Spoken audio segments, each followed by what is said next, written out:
morning mga kalinis. Breakfast po tayo. So, ang temperature po ngayon is negative 25, feels negative 32. So, sobrang lamig po talaga. Alam niyo po yung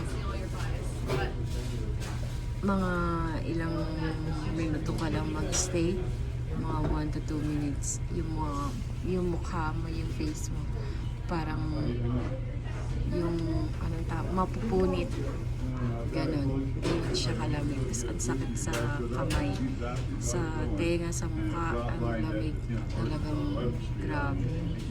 So hindi pa tapos yung snowstorm dito bali nag-start siya ng Tuesday ng hapon. Nag-start na mag-snow, blizzard, tapos malamig. Tapos pagdating ng hapon, ang kapal na ng snow. Yun. Tapos maghapon yun. Tapos sa gabi, nag-stop na siyang mag-snow. So yun. So ngayon, di naman nag-i-snow, pero malamig. So yun, break muna kami.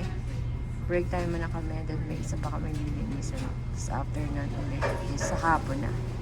Yun. So, kain po tayo. Muffin. Tapos, donut. And chili. Yan. Ingat-ingat na lang po sa pagdadrive tsaka sa paglalakad. And see you later po.